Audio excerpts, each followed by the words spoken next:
Vous êtes-vous déjà demandé ce que ce serait de vivre chaque jour en ressentant une connexion profonde avec le Saint-Esprit, guidé par une paix inébranlable et une force intérieure qui vous aide à relever tous les défis? Dans cette vidéo, je vais révéler les secrets pour attirer la puissante présence du Saint-Esprit dans votre vie de manière constante et transformatrice. Imaginez avoir accès à une source infinie de sagesse et de réconfort qui non seulement vous guide, mais transforme également votre voyage spirituel, rendant chaque étape pleine de sens. Si vous souhaitez renforcer votre foi et expérimenter une transformation profonde, regardez jusqu'au bout et découvrez comment de simples habitudes quotidiennes peuvent ouvrir les portes à l'action puissante du Saint-Esprit dans votre vie. Renforcer quotidiennement votre relation avec le Saint-Esprit, c'est comme construire une base solide pour toute votre vie spirituelle.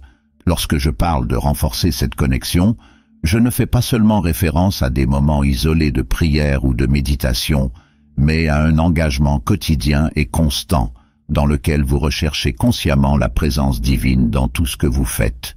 Cela signifie que tout au long de la journée, dans chaque décision, pensée ou action, vous laissez la place au Saint-Esprit pour guider vos pas, vous apportant une direction céleste que lui seul peut offrir.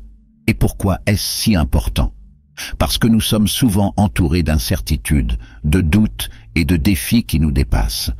Et c'est à ce moment que nous ressentons le besoin d'une direction claire, de quelque chose de plus grand que nous, pour nous guider sur le bon chemin. Le Saint-Esprit est cette source de sagesse et de direction divine qui nous aide à voir au-delà de l'immédiat, au-delà des circonstances qui nous entourent.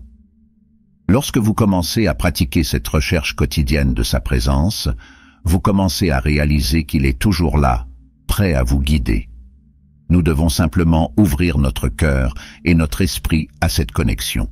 Renforcer cette relation signifie donc être constamment en phase avec cette présence spirituelle, lui permettant de façonner nos pensées et nos attitudes. Imaginez que votre vie spirituelle est comme une plante qui a besoin d'être arrosée chaque jour. Si vous négligez cette plante, oubliez de l'arroser, elle se flétrit, s'affaiblit, perd sa vitalité. La même chose se produit avec notre connexion avec le Saint-Esprit. Si nous ne le nourrissons pas quotidiennement, nous finissons par perdre cette sensibilité à sa voix, à sa direction. Et cette connexion ne doit pas nécessairement être quelque chose de compliqué ou de grandiose. De petits gestes, comme commencer la journée par la prière, lire un verset de la Bible ou simplement faire une pause au milieu du chaos de la journée pour rechercher la présence de Dieu, sont des moyens de renforcer cette relation. Ce qui se produit lorsque nous renforçons ce lien est profondément transformateur. La première chose que nous remarquons est une paix intérieure qui commence à envahir nos vies. Nous sommes souvent rongés par les inquiétudes, l'anxiété, la peur de l'avenir ou les regrets du passé. Et cela nous empêche de vivre pleinement le présent, nous privant de joie et d'équilibre. Le Saint-Esprit, lorsqu'il est présent activement et constamment, nous apporte une paix qui dépasse la compréhension humaine. Il ne s'agit pas d'une paix de circonstance qui dépend du bien-être de tout ce qui nous entoure, mais d'une paix qui demeure même lorsque les choses échappent à tout contrôle. Cela nous rappelle que Dieu est aux commandes et que peu importe ce qui arrive, nous pouvons nous reposer sur cette confiance. Outre la paix, un autre aspect qui émerge lorsque cette relation se renforce est la force spirituelle. Nous nous sentons souvent spirituellement faibles, comme si nous n'avions pas la force de faire face aux tentations, aux difficultés ou aux crises qui se présentent à nous. Mais en cultivant cette connexion quotidienne avec le Saint-Esprit, nous recevons un renouveau intérieur. C'est comme si nous étions rechargés d'une force qui ne vient pas de nous-mêmes, mais de Dieu. Cette force spirituelle nous aide à résister aux défis, à maintenir notre intégrité et à rester fermes, même lorsque le chemin semble difficile. Nous ne sommes plus motivés par la peur ou le doute, mais par une profonde confiance que, avec le Saint-Esprit à nos côtés, nous sommes capables de tout affronter.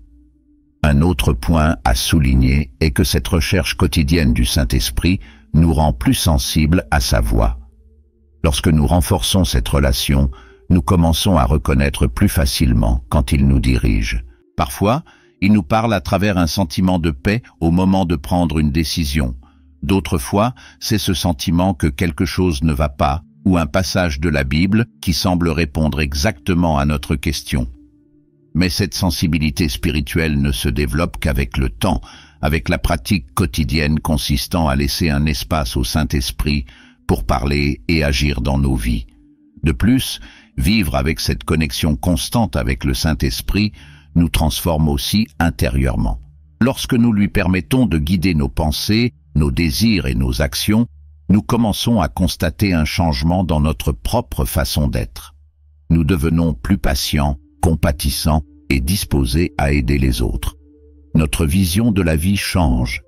Les choses qui nous inquiétaient ou nous dérangeaient auparavant commencent à perdre de leur importance à mesure que nous commençons à voir le monde à travers les yeux de Dieu.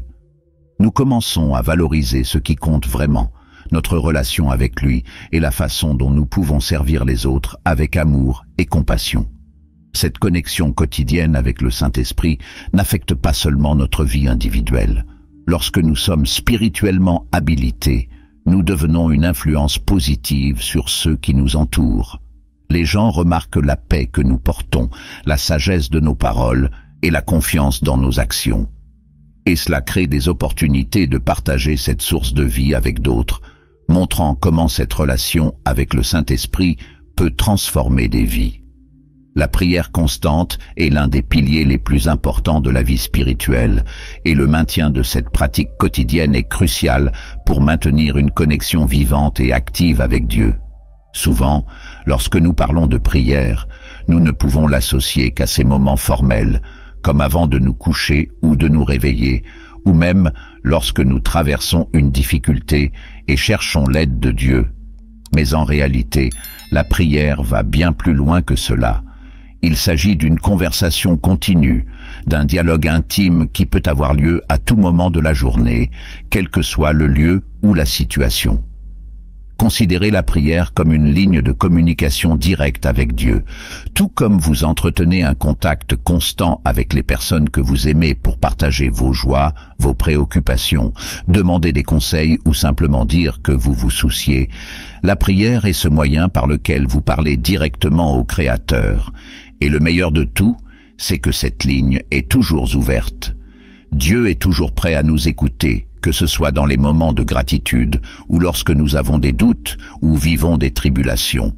Lorsque vous développez l'habitude de prier constamment, vous commencez à réaliser que vous n'avez pas besoin d'occasions spéciales ou de belles paroles pour parler à Dieu. Ce qu'il désire, c'est la sincérité et la constance. L'une des grandes bénédictions d'une vie de prière constante est qu'elle nous aide à rester concentrés sur ce qui compte vraiment.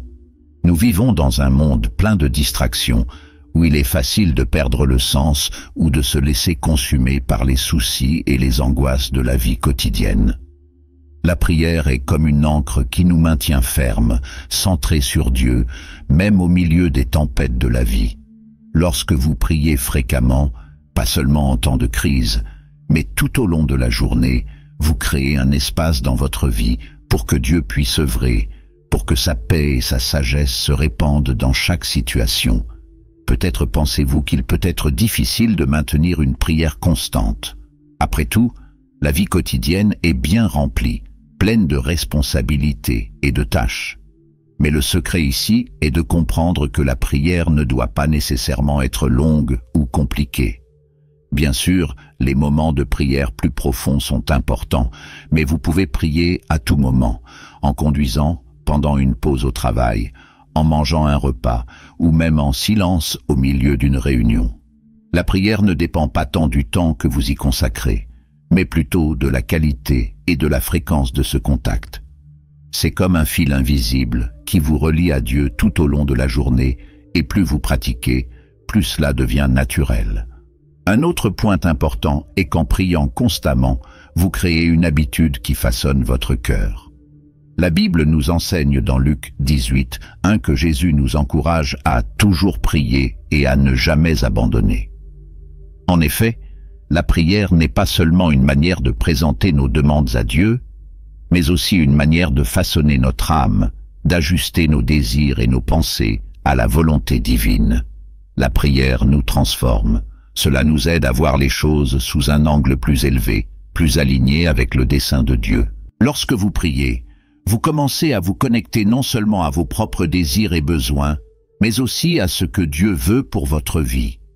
Petit à petit, vos priorités changent, vos inquiétudes diminuent et vous commencez à vivre avec plus de paix et de confiance. Avez-vous déjà remarqué que lorsque nous prions, ce qui change souvent n'est pas la situation elle-même, mais la façon dont nous la percevons? La prière nous donne de la clarté, nous permet de voir les choses avec les yeux de Dieu. C'est comme si la prière nous donnait la force intérieure pour faire face à tout ce qui arrive, non pas parce que nous avons toutes les réponses, mais parce que nous avons confiance dans la sagesse et la sollicitude de Dieu. Et cette confiance vient précisément de la pratique quotidienne de la prière, de cette constance dans la connexion avec lui. De plus, une vie de prière constante renforce notre foi. C'est comme exercer un muscle. Plus vous priez, plus votre foi se renforce. Non seulement cela, mais la prière nous rend sensibles à la voix de Dieu. Lorsque nous sommes constamment en prière, nous sommes plus ouverts à entendre ce qu'il a à nous dire, que ce soit à travers une parole, un sentiment de paix ou une réponse claire à une question qui nous concerne. Dieu parle de plusieurs manières, et une vie de prière active nous rend plus attentifs à ces signes. Il est donc important de se rappeler que la prière ne consiste pas seulement à demander des choses à Dieu. Bien sûr, il veut que nous lui apportions nos besoins, mais la prière est aussi un moment de gratitude, de louange, de reconnaissance pour tout ce qu'il a fait dans nos vies. Lorsque nous prions avec gratitude, nous disons à Dieu que nous lui faisons confiance, que nous reconnaissons sa main dans tous les domaines de notre vie. Et cela, en soi, renforce encore notre connexion avec le Saint-Esprit. Maintenir une pratique constante de prière transforme non seulement votre relation avec Dieu, mais aussi votre façon de vivre. La prière vous donne une paix intérieure que le monde ne peut pas offrir, une force spirituelle qui vous permet d'affronter les combats de la vie avec confiance et une sagesse qui ne peut venir que de Dieu. N'attendez pas les moments de crise pour prier. Faites de la prière une partie de votre vie quotidienne, une conversation continue avec le Père, et vous verrez comment cette pratique apportera une transformation profonde dans tous les domaines de votre vie. La lecture quotidienne et la méditation de la Bible sont comme une nourriture spirituelle essentielle à notre vie. Lorsque nous parlons d'étudier la parole, nous ne parlons pas seulement de lire des versets ou des histoires, mais plutôt d'approfondir ce que Dieu veut nous enseigner à chaque page. La Bible est la parole vivante de Dieu et grâce à elle nous recevons sagesse, réconfort et direction. Tout comme notre corps a besoin de nourriture pour se maintenir et avoir de l'énergie, notre âme et notre esprit ont besoin d'être nourris chaque jour par la parole de Dieu. Et ce n'est pas quelque chose que nous faisons par obligation ou par habitude religieuse, mais parce que c'est là que nous trouvons la source de la vraie sagesse pour affronter la vie. Parfois, nous vivons à un rythme si rapide que nous oublions à quel point nous avons besoin de ces conseils quotidiens. Nous sommes confrontés à des décisions difficiles, à des doutes sur l'avenir ou à des moments de douleur et de souffrance, et nous cherchons souvent des réponses au mauvais endroit, comme par exemple dans les opinions des autres ou dans les circonstances qui nous entourent. Mais la Bible ne ressemble à aucune autre source d'information. Il contient une sagesse éternelle, directement venant de Dieu, qui ne change jamais et s'applique toujours à nos vies, quelles que soient les circonstances auxquelles nous sommes confrontés. Lorsque vous vous consacrez chaque jour à étudier la parole de Dieu, vous construisez une base solide pour votre vie, une fondation qui vous soutiendra dans les bons comme dans les moments difficiles. L'étude de la parole nous donne une perspective divine sur les choses. Imaginez que nous sommes sur une route pleine de virages et d'obstacles et que notre vision est limitée. Nous ne voyons que ce qui est juste devant nous. Mais Dieu voit tout d'en haut, il voit tout le chemin, et la Bible est comme une carte qu'il nous a laissée, nous montrant le meilleur chemin à suivre, évitant les dangers et nous guidant là où nous devons être. Parfois, les réponses que nous cherchons sont là, mais nous ne les trouvons que lorsque nous nous arrêtons pour méditer et réfléchir à ce que Dieu veut nous enseigner. Le psalmiste a écrit « Ta parole est une lampe à mes pieds, une lumière sur mon sentier ». Psaume 119, 105. Cela signifie que, tout comme une lampe éclaire nos pas dans l'obscurité, la Bible éclaire nos décisions et nos choix, nous guidant sur le bon chemin, même lorsque tout autour de nous semble confus. En plus de la sagesse, la Bible nous apporte aussi du réconfort. Nous traversons tous des moments difficiles, qu'il s'agisse de la perte d'un être cher, d'une maladie, d'une relation brisée ou de tout autre type de souffrance. Et dans ces moments-là, on peut avoir l'impression que rien ne peut soulager la douleur que nous ressentons. Mais la parole de Dieu a un pouvoir unique pour calmer nos cœurs. Lorsque nous lisons les promesses que Dieu nous fait, selon lesquelles il est toujours avec nous, qu'il nous aime inconditionnellement et que rien ne peut nous séparer de son amour, nous trouvons un réconfort qu'aucune parole humaine ne pourrait offrir. La Bible nous rappelle que même dans notre douleur, Dieu est aux commandes et il travaille toujours pour notre bien, même lorsque nous ne pouvons pas le voir tout de suite. La méditation sur la parole de Dieu est un autre point fondamental. Méditer signifie réfléchir profondément à ce que nous lisons. Il ne s'agit pas simplement de parcourir un verset et de passer à autre chose, mais de prendre le temps de réfléchir à ce que cela signifie pour nos vies. Souvent, lorsque nous méditons sur un passage de la Bible, Dieu commence à nous parler d'une manière spécifique. Peut-être avez-vous vécu cela. Vous lisez un verset que vous avez vu plusieurs fois auparavant, mais tout à coup, ce jour-là, il prend un nouveau sens. C'est comme si Dieu utilisait ce passage pour répondre directement à vos questions ou pour vous donner un nouvel aperçu de quelque chose auquel vous êtes confronté. C'est la beauté de la méditation. Cela permet au Saint-Esprit d'agir dans nos cœurs, révélant les vérités et nous transformant. La lecture quotidienne de la Bible nous aide également à développer une relation plus intime avec Dieu. Plus vous connaissez quelqu'un, plus vous vous en rapprochez, n'est-ce pas? La même chose arrive avec Dieu. La Bible est le moyen par lequel il se révèle à nous.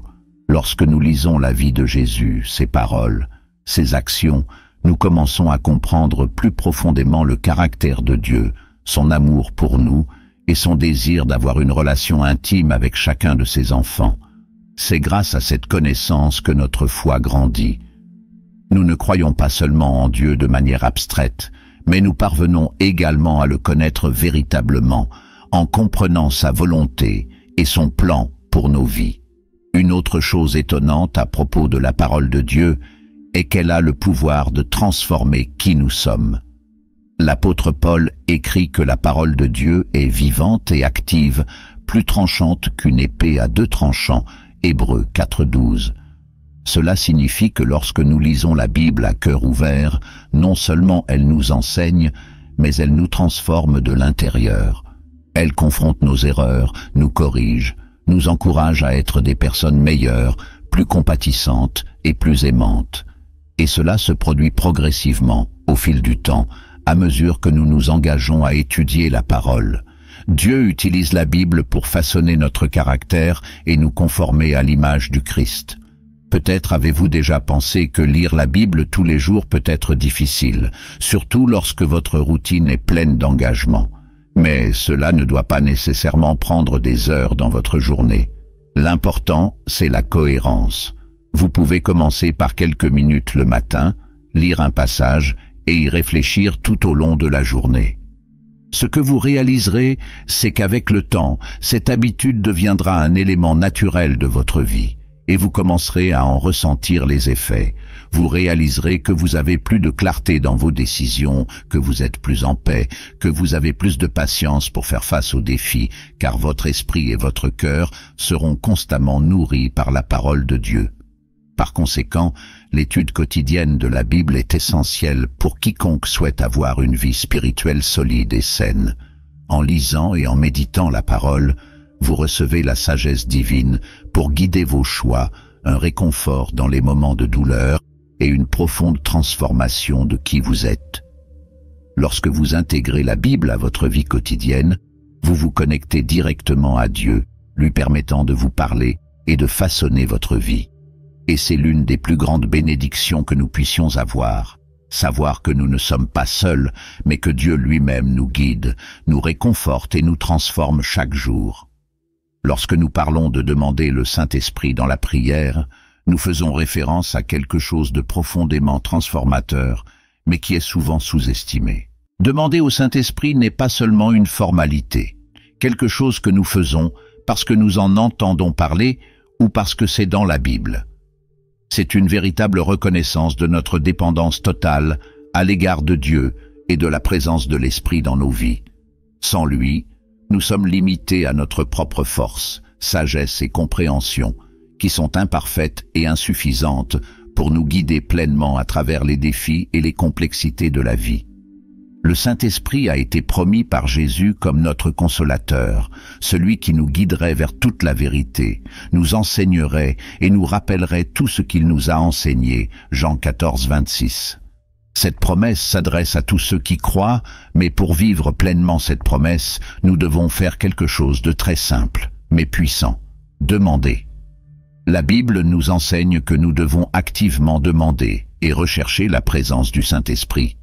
Ce n'est pas quelque chose qui se produit automatiquement.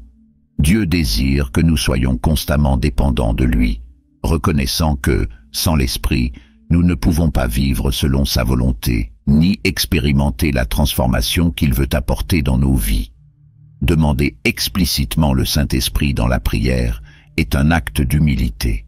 Lorsque nous posons la question, nous reconnaissons que nous ne pouvons pas tout faire seuls, que nous n'avons pas toutes les réponses et que nous avons désespérément besoin de sa sagesse et de sa direction. Cela va à l'encontre de l'instinct humain d'essayer de tout contrôler par nous-mêmes, de ne faire confiance qu'à nos propres capacités. Mais la réalité est que lorsque nous comptons uniquement sur nous-mêmes, nous finissons par être confrontés à la frustration, à l'épuisement professionnel et à de mauvaises décisions. Le Saint-Esprit est celui qui nous donne de la clarté, qui illumine notre chemin et nous donne le pouvoir de vivre une vie qui plaît à Dieu, une vie de paix, d'amour et de détermination. Peut-être avez-vous vécu des moments où vous vous êtes senti perdu, ne sachant quelle direction prendre, ou peut-être avez-vous été confronté à des défis qui semblaient impossibles à surmonter. C'est précisément dans ces moments-là que l'Esprit Saint devient encore plus nécessaire. Mais il n'agit pas par la force. Dieu nous a donné la liberté de choisir, et cela inclut d'inviter le Saint-Esprit à œuvrer dans nos vies. Lorsque nous demandons dans la prière, nous lui ouvrons les portes pour qu'il puisse entrer et accomplir l'œuvre de transformation que lui seul peut accomplir. C'est pourquoi la prière est si puissante. Nous ne parlons pas seulement à Dieu. Nous invitons sa présence active à guider, transformer et responsabiliser tous les aspects de nos vies. Demander le Saint-Esprit est aussi un acte de foi. Lorsque vous posez la question, vous dites « Dieu, je crois que le Saint-Esprit est réel et qu'il peut accomplir l'impossible en moi et à travers moi. » Cette foi est ce qui permet au Saint-Esprit d'agir. Et quand il agit, tout change. Il nous donne de la force là où nous sommes faibles, nous apporte du réconfort lorsque nous sommes troublés et nous permet de faire des choses que nous ne pourrions jamais faire par nous-mêmes. Cela nous aide à comprendre les Écritures, à prendre de sages décisions et à vivre selon la volonté de Dieu. Dans Galates 5, 22 à 23, nous voyons les fruits du Saint-Esprit: amour, joie, paix, patience, bonté, fidélité, douceur et maîtrise de soi. Ces fruits sont la preuve de sa présence en nous, et plus nous le demandons, plus ces fruits se manifestent dans nos vies. Un autre point important est qu'en demandant le Saint-Esprit, nous nous ouvrons à la transformation. Parfois, nous demandons à Dieu de changer les circonstances qui nous entourent, mais souvent la plus grande transformation opérée par le Saint-Esprit se trouve en nous. Cela façonne notre caractère, change nos attitudes, nous fait voir les choses à travers les yeux de Dieu. Et cette transformation intérieure est encore plus puissante que n'importe quel changement extérieur. Parce que lorsque nous sommes transformés de l'intérieur, nous commençons à affronter les difficultés, les défis et même les victoires d'une manière complètement nouvelle, avec plus de grâce, de sagesse et de confiance en Dieu, et il est important de se rappeler que le Saint-Esprit n'est pas une force lointaine ou impersonnelle. C'est une personne divine, faisant partie de la Trinité, qui désire entretenir une relation intime avec nous. Il veut nous guider, nous réconforter, nous enseigner. Mais comme dans toute relation, nous devons nous rapprocher. Nous devons l'inviter à être avec nous, et nous le faisons par la prière. Lorsque nous demandons, nous disons « Saint-Esprit, j'ai besoin de toi, viens transformer mon cœur, mon esprit, ma vie ». Beaucoup de gens estiment qu'ils ne sont pas dignes de demander le Saint-Esprit, comme s'ils devaient être parfaits pour mériter cette présence. Mais la vérité est exactement le contraire. Nous demandons parce que nous savons que nous sommes imparfaits et que nous avons besoin de lui pour nous perfectionner. Dieu ne s'attend pas à ce que nous soyons parfaits. Il s'attend à ce que nous soyons sincères et dépendants de lui. Le Saint-Esprit est un don de Dieu pour nous donner du pouvoir, nous fortifier et nous guider. Et nous ne pouvons absolument rien faire pour mériter ce don. Il est donné par grâce. Et tout ce que nous avons à faire, c'est de demander, avec un cœur humble et désireux d'être transformé. Par conséquent, lorsque vous priez, faites cette demande avec confiance. Demandez au Saint-Esprit de venir guider vos pas, transformer votre vie, apporter la paix là où règne la confusion, le réconfort là où règne la douleur et la sagesse, là où règne l'incertitude. Reconnaissez votre dépendance à son égard dans tout ce que vous faites. Lorsque vous faites cela, Dieu est fidèle à répondre. Il veut que vous viviez une vie bien remplie, remplie de la présence et de la puissance du Saint-Esprit. Et tout commence par une simple demande, une prière sincère, reconnaissant que sans lui, nous ne pouvons rien faire, mais qu'avec lui, nous sommes transformés et habilités à vivre selon la volonté de Dieu. L'obéissance divine est l'une des plus grandes expressions d'amour que nous puissions montrer à Dieu. Souvent, lorsqu'on parle d'obéissance, certaines personnes peuvent l'associer au respect strict de règles ou simplement à l'accomplissement d'une liste de commandements sans poser de questions. Cependant, la véritable obéissance à Dieu va bien au-delà. C'est le reflet direct de notre relation avec lui, de notre confiance en son plan et de notre désir sincère de vivre selon sa volonté. Lorsque nous suivons les commandements de Dieu, nous ne suivons pas seulement les ordres, nous démontrons que nous l'aimons, que nous avons confiance en sa sagesse et que nous voulons suivre le chemin qu'il a préparé pour nous.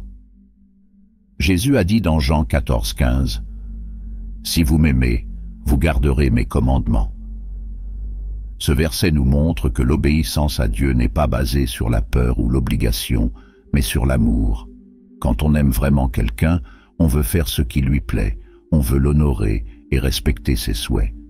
Avec Dieu, ce n'est pas différent. Il nous a donné des commandements, non pas pour nous restreindre, mais pour nous guider dans une vie qui nous apportera la paix, un but et une connexion plus profonde avec lui. En obéissant, nous reconnaissons que les voies de Dieu sont toujours les meilleures, même au moment opportun. Au détriment de la première vue, nous ne comprenons pas vraiment pourquoi. L'obéissance divine nous conduit à une vie déterminée. Beaucoup d'entre nous, à un moment de notre vie, se sont demandé « Quel est mon but ? Pourquoi suis-je ici ?» Ce sont des questions profondes et la réponse réside en Dieu. Il nous a créés dans un but unique et spécifique, et lorsque nous obéissons à sa parole, nous commençons à aligner notre vie sur ce but. Lorsque vous choisissez de suivre les commandements de Dieu, vous lui permettez de vous guider sur le chemin qui a été spécialement conçu pour vous. Ce chemin n'est peut-être pas toujours facile, il peut comporter des défis, mais c'est un chemin qui mène à l'épanouissement, à une véritable paix intérieure et à la compréhension de votre rôle dans le plan divin. Avez-vous déjà remarqué que, souvent, lorsque nous prenons des décisions basées uniquement sur ce qui nous semble le mieux à ce moment-là, nous finissons par le regretter plus tard? Cela se produit parce que notre vision est limitée. Nous ne pouvons pas voir le tableau complet. Nous ne connaissons pas toutes les variables impliquées. Dieu, quant à lui, voit tout. Il connaît le début, le milieu et la fin de chaque situation. Et ses commandements sont comme des panneaux indicateurs sur une route, nous indiquant où aller pour éviter les catastrophes et atteindre la bonne destination. Lorsque nous obéissons, nous sommes convaincus qu'il sait ce qui est le mieux pour nous, même si nous ne le comprenons pas complètement sur le moment. L'obéissance nous apporte également la paix. Nous vivons dans un monde plein de pression, de distractions et de voix qui tentent de nous entraîner dans de nombreuses directions différentes.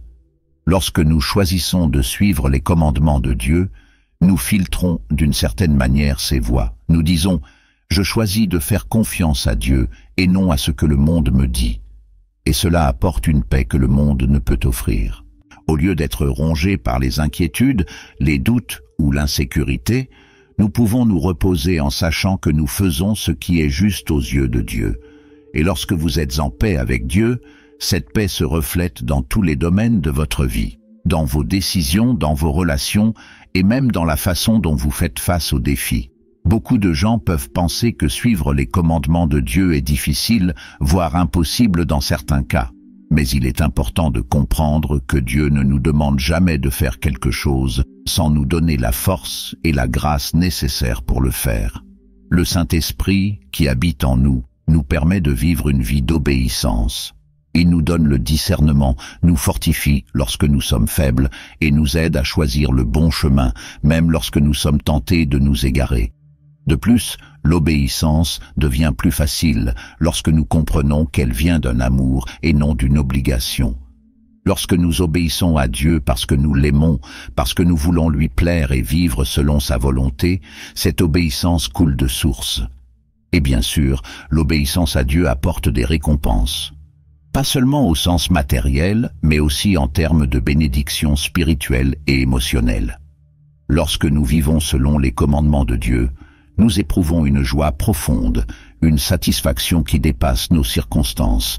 C'est la vraie vie abondante que Jésus a promise. Il a dit qu'il est venu pour que nous ayons la vie, et la vie en abondance. Jean 10, 10. Et cette abondance commence lorsque nous choisissons de vivre selon les normes de Dieu, car c'est là que nous trouvons notre véritable objectif, notre vraie paix et la plénitude de la vie qu'il a prévue pour nous. L'obéissance divine est donc une invitation à une vie supérieure, plus riche de sens, de paix et de but. Lorsque nous suivons les commandements de Dieu, nous exprimons notre amour pour lui et laissons sa sagesse et son amour guider nos pas. Ce n'est pas une question de perfection, mais de volonté. Volonté d'entendre sa voix, de suivre son chemin et d'avoir confiance qu'il sait ce qui est le mieux pour nous. Lorsque vous vivez de cette façon, vous expérimenterez non seulement la paix qui dépasse toute compréhension, mais aussi la joie de savoir que vous vivez selon le dessein que Dieu a préparé spécialement pour vous. La repentance et la confession sont des pratiques profondément transformatrices dans la vie spirituelle, et nous sous-estimons souvent le pouvoir qu'elles ont pour nous libérer et nous rapprocher de Dieu. Lorsque nous parlons de repentir et de confession, nous ne parlons pas seulement de reconnaître nos erreurs, mais de quelque chose de beaucoup plus profond. Il s'agit d'ouvrir notre cœur à Dieu, d'admettre sincèrement nos fautes et, à partir de ce moment, de permettre pleinement le pardon et la grâce de Dieu. Transformer nos vies. Une véritable repentance est la première étape. Cela va au-delà du simple sentiment de remords pour quelque chose que nous avons mal fait. La vraie repentance implique un changement de cœur, une décision consciente d'abandonner ce chemin qui ne nous a pas conduits là où nous devrions être et de retourner dans les bras de Dieu. C'est reconnaître que nous avons commis des erreurs, que nous n'avons pas fait ce qui était juste aux yeux de Dieu et que nous désirons changer. Et ce désir de changement est quelque chose que Dieu accueille avec joie, car il n'est jamais distant ou indifférent. Au contraire, il est toujours prêt à nous accueillir à nouveau, à bras ouverts, attendant que nous revenions à lui, le cœur contrit. La confession est la deuxième partie de ce processus de transformation. Bien souvent, nous portons le poids de nos erreurs par peur ou par honte, ce qui finit par nous éloigner de la présence de Dieu. Mais le fait de se confesser, de parler ouvertement à Dieu de nos échecs, a le pouvoir de nous libérer de ce fardeau. Dans la première épître de Jean, chapitre 1, verset 9, il nous est rappelé que, si nous confessons nos péchés, il est fidèle et juste pour nous les pardonner et pour nous purifier de toute iniquité. Cela signifie que lorsque nous confessons nos péchés, Dieu non seulement nous pardonne, mais nous purifie également complètement et nous donne un nouveau départ. Et ce sentiment d'être pardonné, d'être lavé et purifié est l'une des expériences les plus libératrices que nous puissions vivre dans la vie spirituelle. Le pardon divin n'est pas quelque chose que nous devons gagner ou mériter. Elle est donnée par pure grâce, en raison de l'immense amour que Dieu a pour nous. Lorsque nous confessons nos péchés, nous acceptons ce don de pardon que Dieu nous offre. Et plus encore, nous lui permettons d'opérer une véritable transformation dans nos vies. Le péché a un effet séparateur. Il nous éloigne de Dieu, il nous éloigne de la communion que nous devrions avoir avec lui. Mais la repentance et la confession brisent cette barrière. Ils nous permettent de retourner au lieu d'intimité et de connexion avec Dieu, où nous trouvons la paix et la sécurité d'être en sa présence. Le processus de confession et de repentance n'est pas quelque chose que nous faisons une fois dans notre vie. C'est une pratique permanente, car même si nous voulons vivre selon les commandements de Dieu, nous échouons tous à un moment donné. La repentance et la confession régulière nous maintiennent humbles et conscients de notre dépendance constante à l'égard de la grâce de Dieu. Plus nous pratiquons la repentance, plus nous réalisons à quel point Dieu est miséricordieux et combien il est toujours prêt à nous donner une nouvelle chance. Et c'est incroyablement libérateur, car cela nous sort du cycle de la culpabilité et de la honte et nous met sur la voie du renouveau et de la transformation. Il est important de comprendre que le repentir est aussi un choix. Ce n'est pas quelque chose qui arrive tout seul. Nous devons décider de nous repentir, de changer, et ce choix demande souvent du courage, car il nous oblige à affronter nos propres erreurs de front. Mais Dieu ne s'attend pas à ce que nous le fassions seuls.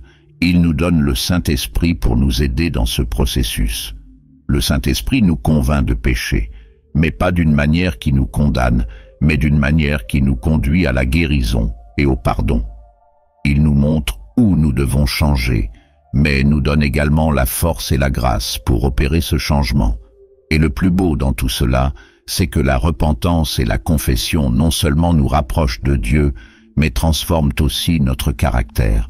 Chaque fois que nous nous confessons, chaque fois que nous nous repentons, nous nous laissons de plus en plus façonner à l'image du Christ.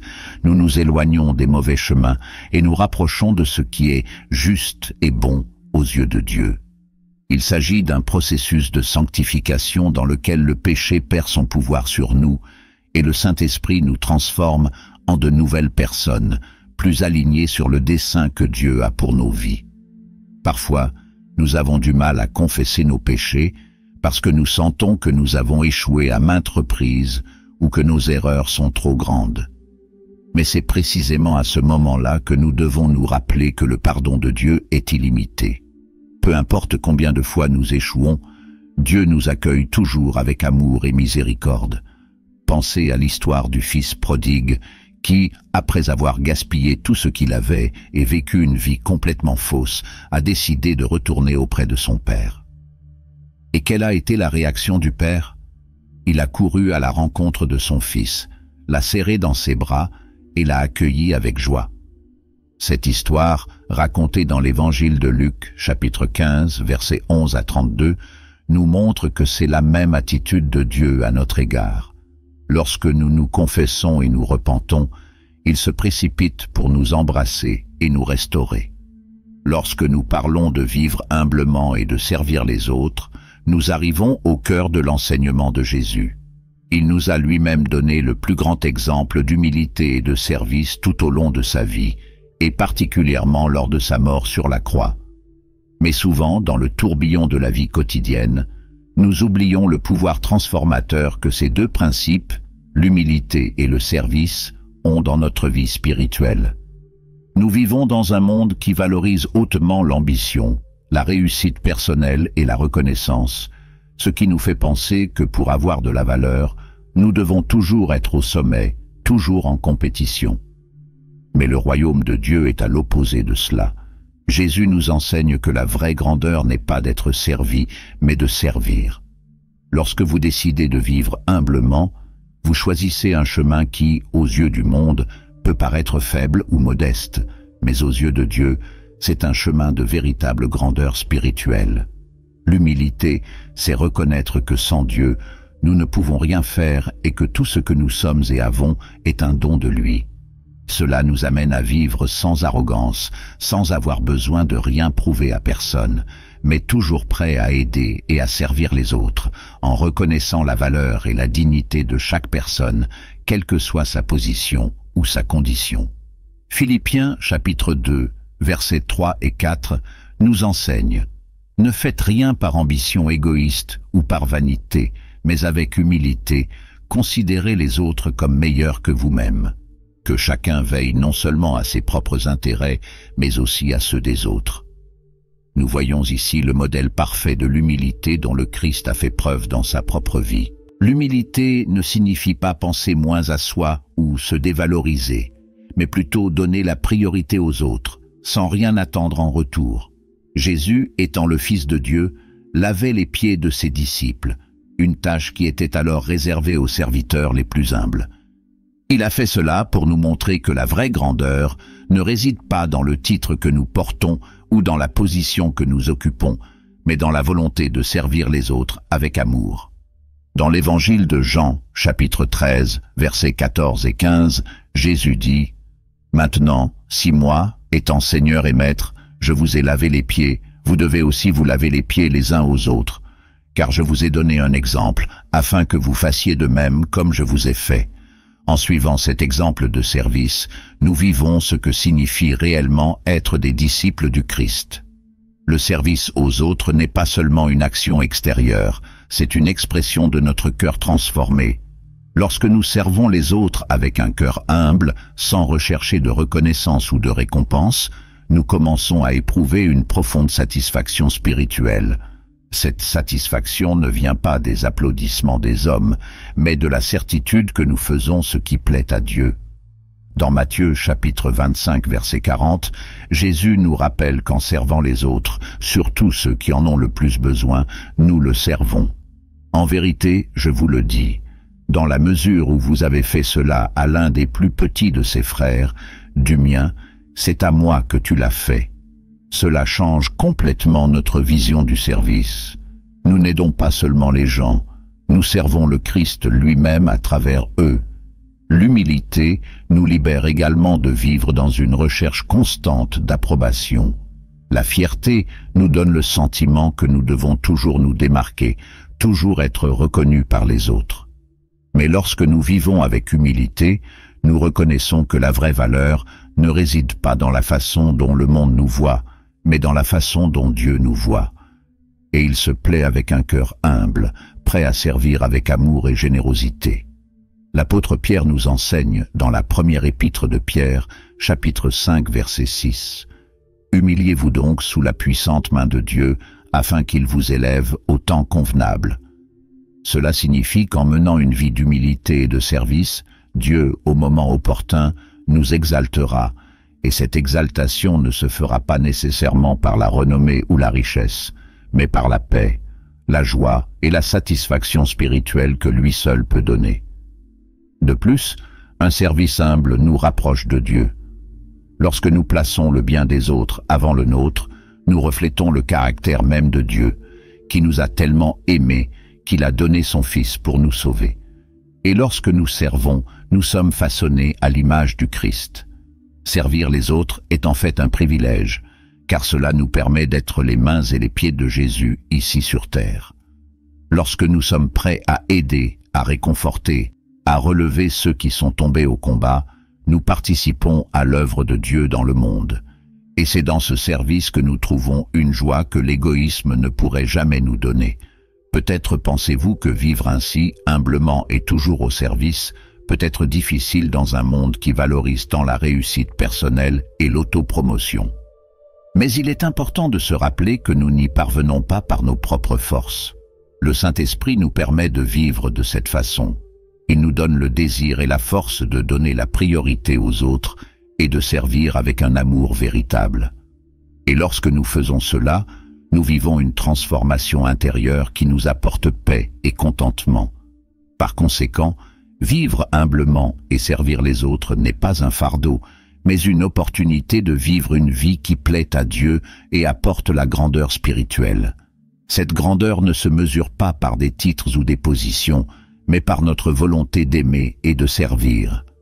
Jésus nous a montré le chemin et nous appelle à le suivre, et en suivant ce chemin, nous trouvons une joie et une satisfaction que le monde ne peut pas nous offrir. Servir est une façon d'adorer Dieu, de montrer que nous comprenons son amour pour nous et de refléter cet amour envers les autres. Et ce faisant, non seulement nous transformons la vie de ceux qui nous entourent, mais nous sommes également transformés à l'image du Christ. Le pardon est l'un des piliers les plus importants de notre vie spirituelle et émotionnelle, et, souvent, c'est aussi l'un des plus difficiles à mettre en pratique. Lorsque nous parlons de pardon, nous parlons de libérer le poids que nous portons dans notre cœur, tant envers Dieu qu'envers les autres. S'accrocher aux blessures et aux ressentiments affecte profondément notre santé spirituelle, nous séparant de la paix que Dieu veut que nous ayons. De plus, le manque de pardon peut empoisonner nos émotions, nous laissant piéger dans des cycles de douleur et d'amertume.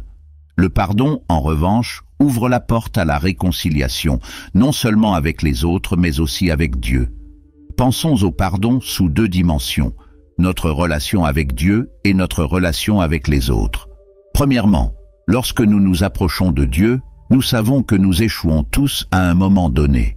Nous avons tous des péchés et des erreurs que nous commettons tout au long de notre vie. Et c'est grâce au pardon de Dieu que nous expérimentons sa grâce et sa miséricorde. Il est toujours prêt à nous pardonner à condition que nous nous repentions et lui confessions nos péchés. Dans la première épître de Jean, chapitre 1, verset 9, il est écrit « Si nous confessons nos péchés, il est fidèle et juste. Pardonne-nous nos péchés et purifie-nous de toute injustice. » Cela signifie que lorsque nous recherchons le pardon de Dieu avec un cœur sincère, il nous pardonne complètement, éliminant toute tache de culpabilité et de péché. Cet acte d'être pardonné par Dieu est libérateur, car il nous réconcilie avec lui. Le péché crée une barrière entre nous et Dieu, une barrière qui empêche notre pleine communion avec le Créateur. Mais lorsque nous confessons nos fautes et recherchons son pardon, cette barrière tombe. La réconciliation avec Dieu nous apporte la paix intérieure et rétablit notre relation avec lui, nous permettant de marcher en sa présence avec confiance et liberté. Le 32e psaume, verset 5, parle de cette joie et de ce soulagement que procure la confession de nos péchés. « Je vous ai confessé mon péché, et je n'ai plus caché mon iniquité. J'ai dit, je confesserai mes transgressions à l'Éternel, et vous j'ai pardonné ma culpabilité de mon péché. » Cela montre à quel point le pardon est une invitation à la réconciliation et à la restauration de notre âme. Aujourd'hui, lorsque nous parlons de pardonner aux autres, le défi peut être encore plus grand. Pardonner à quelqu'un qui nous a blessés ou nous a fait du mal d'une manière ou d'une autre nécessite de l'humilité et de la compassion. Cependant, le pardon ne profite pas seulement à ceux qui nous ont blessés, mais surtout à notre propre bien. Lorsque nous entretenons du ressentiment, nous nous enfermons dans un cycle de douleur. Cette blessure constante draine notre énergie émotionnelle et nous empêche de ressentir la paix de Dieu dans son intégralité. Jésus nous enseigne, dans Matthieu, chapitre 6, versets 14 et 15, « Car si vous pardonnez aux hommes leurs offenses, votre Père céleste vous pardonnera aussi. Mais si vous ne pardonnez pas aux hommes leurs offenses, votre Père non plus vous pardonnera vos offenses. » Cet enseignement de Jésus nous montre qu'il existe un lien profond entre le pardon que nous recevons de Dieu et le pardon que nous accordons aux autres. Lorsque nous pardonnons, nous ouvrons notre cœur pour recevoir toute la miséricorde et la grâce de Dieu. Le pardon est un acte de liberté, tant pour nous-mêmes que pour ceux qui nous ont blessés. Nous pensons souvent qu'en ne pardonnant pas, nous punissons ceux qui nous ont blessés. Mais la vérité est que c'est nous qui restons coincés. Lorsque nous pardonnons, nous libérons la douleur, l'amertume et le ressentiment, permettant ainsi à Dieu de guérir les blessures de notre cœur. Ce processus de guérison laisse place à la réconciliation. Et la réconciliation ne signifie pas que tout redeviendra comme avant. ou que les conséquences des actes seront effacées, mais qu'il y aura une paix dans la relation, un renouveau dans lequel l'amour et la compréhension pourront prévaloir. Une autre chose importante à retenir est que le pardon n'est pas une faiblesse.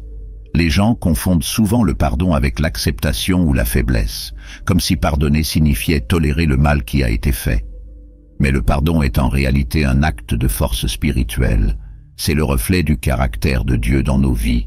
Lorsque nous pardonnons, nous suivons l'exemple du Christ qui, même sur la croix, a prié « Père, pardonne-leur, car ils ne savent pas ce qu'ils font ». Luc chapitre 23, verset 34. Jésus nous a montré que le pardon est l'un des actes les plus puissants que nous puissions accomplir, et que c'est grâce au pardon que nous devenons vraiment libres. Bien sûr, dans certains cas, le pardon peut paraître impossible, surtout lorsque la douleur causée est profonde. Mais il est important de se rappeler que nous ne sommes pas seuls dans ce processus. Le Saint-Esprit nous donne le pouvoir de pardonner, même lorsque cela semble au-dessus de nos forces. Il travaille dans nos cœurs, nous donnant la grâce et le courage de libérer le pardon et de rechercher la réconciliation. Et cette réconciliation, une fois réalisée, apporte une paix qui dépasse toute compréhension, rétablissant non seulement nos relations avec les autres, mais aussi notre relation avec Dieu. Participer activement à une communauté de foi est l'une des choses les plus importantes que vous puissiez faire pour renforcer votre marche avec Dieu et grandir spirituellement. Nous pouvons souvent être tentés de penser que notre foi est quelque chose de personnel et que nous pouvons la suivre seuls, sans avoir besoin d'une communauté. Cependant, Dieu nous a créés pour vivre en communion les uns avec les autres. Dès le début, nous voyons dans les Écritures que la foi était censée être partagée, vécue ensemble, où nous pouvons nous soutenir mutuellement et nous entraider pour grandir. Lorsque vous êtes dans une communauté de croyants, quelque chose de spécial se produit. Nous ne sommes pas seulement ensemble physiquement, mais spirituellement, nous nous connectons de manière plus profonde. Dans Hébreux, chapitre 10, versets 24 et 25, nous sommes exhortés à considérer les uns les autres, à nous encourager les uns les autres à l'amour et aux bonnes œuvres, sans abandonner l'assemblée ensemble, comme c'est l'habitude de certains, mais en nous exhortant l'un à l'autre. Un autre, et d'autant plus que vous voyez ce jour approcher. Ce verset nous montre clairement que Dieu veut que nous soyons ensemble, nous encourageant les uns les autres, surtout dans les moments difficiles. La vérité est que nous vivons tous, à un moment donné, des défis et des luttes spirituelles. Il y a des jours où nous nous sentons découragés, confus ou même éloignés de Dieu. Et c'est dans ces moments-là que la communauté de foi devient un point d'ancrage. Lorsque nous sommes entourés d'autres croyants, nous pouvons trouver du soutien, des encouragements et des prières. Ils nous aident à nous souvenir des promesses de Dieu, nous fortifient grâce à leurs propres expériences de foi et nous accompagnent dans les moments difficiles. Dans les Proverbes, chapitre 27, verset 17, il est écrit « Comme le fer aiguise le fer, ainsi l'homme aiguise son compagnon ». Cela signifie que lorsque nous nous réunissons avec d'autres croyants, nous pouvons nous aiguiser mutuellement, contribuant ainsi à renforcer notre foi et notre caractère. Faire partie d'une communauté confessionnelle nous donne également l'occasion de servir. Jésus nous a enseigné que le plus grand d'entre nous est celui qui sert, et c'est dans la communauté que nous trouvons d'innombrables façons de mettre en pratique cet enseignement. Qu'il s'agisse d'aider dans un ministère, de soutenir ceux qui traversent des difficultés ou simplement d'être là pour écouter et prier pour quelqu'un, la communauté nous permet d'exercer notre amour pour les autres de manière tangible. De plus, en servant, nous éprouvons une joie profonde parce que nous suivons l'exemple du Christ et accomplissons notre objectif d'aimer et de prendre soin les uns des autres. Un autre aspect important de la communauté est qu'elle nous met au défi de grandir. Parfois, lorsque nous sommes seuls, nous pouvons devenir complaisants dans notre foi. Nous nous sentons à l'aise avec ce que nous savons déjà et cessons de chercher une relation plus profonde avec Dieu. Mais en étant entourés d'autres croyants, nous sommes mis au défi de grandir. Nous voyons l'exemple de personnes qui sont inébranlables dans leur foi, qui ont des témoignages puissants sur la façon dont Dieu a travaillé dans leur vie, et cela nous incite à rechercher davantage Dieu. La communauté nous aide également à être responsables, car lorsque nous nous engageons envers les autres, nous sommes motivés à rester fermes dans notre cheminement spirituel, même lorsque les choses deviennent difficiles. Et il est important de se rappeler que l'Église, la communauté des croyants, est décrite dans la Bible comme le corps du Christ. Dans la première épître aux Corinthiens, chapitre 12, versets 12 à 27, Paul nous rappelle que, tout comme un corps est composé de plusieurs membres, chacun ayant sa propre fonction, nous faisons également partie du corps du Christ. Chaque personne dans la communauté a un rôle unique et important, et ensemble, nous formons un corps qui travaille en harmonie. Cela signifie que lorsque vous participez à une communauté religieuse, vous apportez quelque chose que vous seul pouvez offrir. Dieu vous a donné des dons et des talents qui sont nécessaires au corps du Christ.